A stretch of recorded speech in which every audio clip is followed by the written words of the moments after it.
This is a great time to talk about aging myths and their impact on our practice.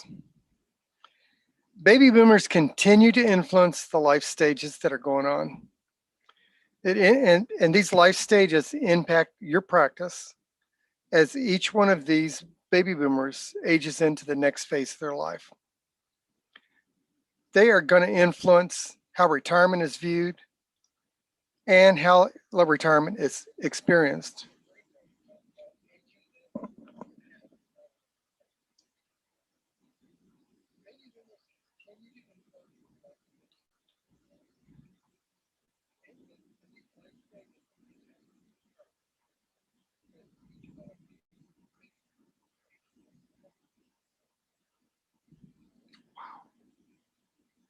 That's not a good thing. All right.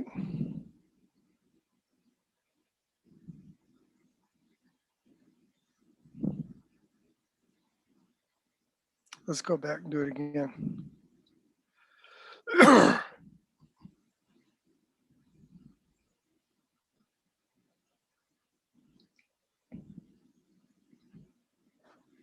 This is a great time to talk about aging myths and how aging impacts our practice. We know about baby boomers. We know there's going to be some 78 to 85 million baby boomers by 2030. That's just a short hop and jump down the road. They will continue to influence life stages and they will impact your practice as they age into each of these life stages. They're going to influence retirement for themselves, and in the marketplace, they're going to influence how retirement is experienced. By 2030, 20% of the population is going to be 65 years older. And Americans over 65 are the fastest growing population segment. If I was going to get into a new business today, one of the criteria I would want to look at in picking an industry to get into would be a growing industry, right? That's why the senior industry, the senior market is a great market to be in. And think of this, in the last century, people over 65 years old increased from 3.1 million to 37.9 million in the last century. While an American turns 60 every 7 seconds, 70% to 80% want to continue to work to stay young. They're searching for a purpose, though. They're looking for relationships. They are still educating themselves. They want to spend their leisure time activities productively, and they want to serve others. So, what myths do you run into in your practice every day, and which ones are not true? Let's take a minute to examine some of those. The first myth is that older adults can't adapt to change. I'll tell you why that myth isn't true. Adapting to change is more about temperament than other factors. Listening and feeling empathy helps people accept change and find a way for them to contribute to the mission. So the myth that older adults can't adapt just isn't true. They've adapted their entire life. They have a lifetime of experience that gives them the grit, the knowledge, and the willingness to adapt. Older workers aren't as effective as younger ones. That also is a myth. Older workers bring experience, loyalty, and stability, something sometimes the millennials don't bring.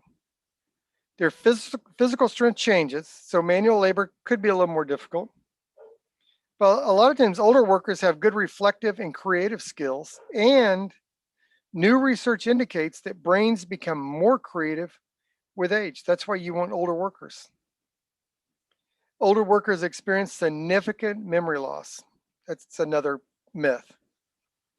Less than 10% of people over 65 have a major memory loss, less than 10%.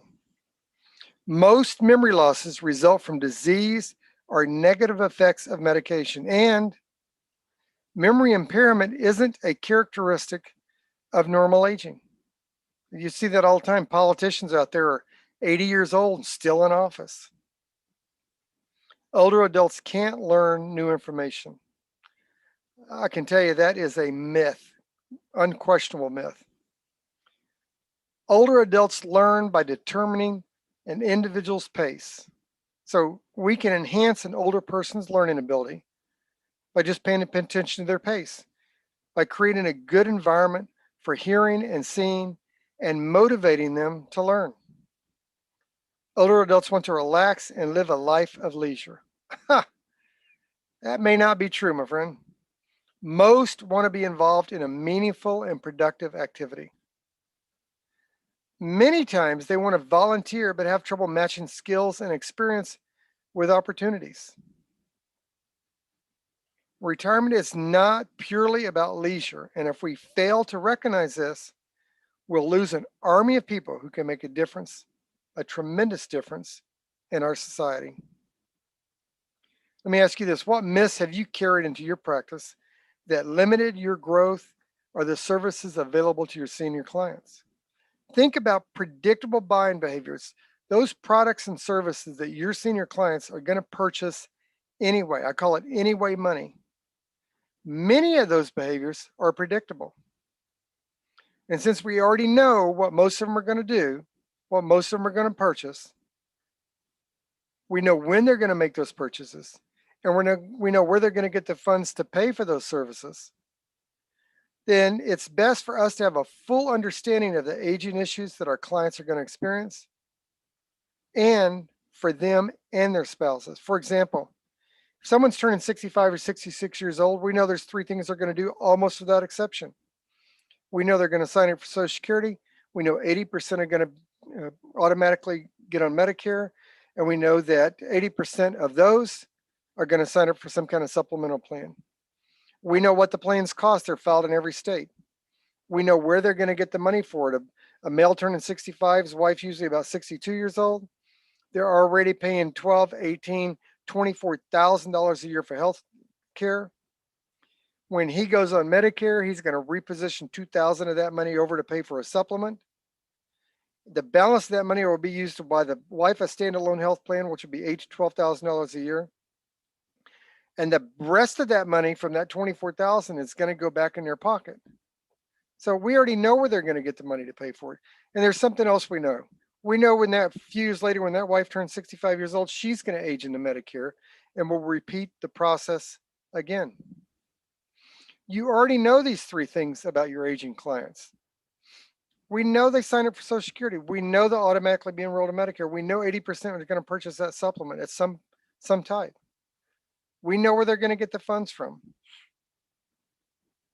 We know they've been paying on that health insurance for 30 years. Even if they have an employer plan, they're paying for dependent coverage. They will reposition those funds to pay for that supplement. And when they do this, they're going to get their non-medical spouse is going to need her own health plan, maybe with a critical illness and accident plan. Like I said, a few years later, she's going to age into Medicare. She'll drop those coverages and pick up that supplement. And after she does two of those three predictable behaviors listed above, we know what will happen to them as they get older. We know what their health issues are already going to be. It's during these buying decisions that issues like retirement options, from work, IRA, 401k, and other choices will be made, such as reverse mortgages, DCDP plans, simplified employee benefits. We know what the cash balances are going to go towards. We already know these things. These are all predictable. These are all the things that you should have in your business plan. Remember, these are not new and unpredictable behaviors. They are known behaviors that will occur during specific times in your senior clients' lives. And you can help them transition into this next phase of their life if you're prepared to identify the myths that have impacted your practice and change it. So here's the question for you that we started off with.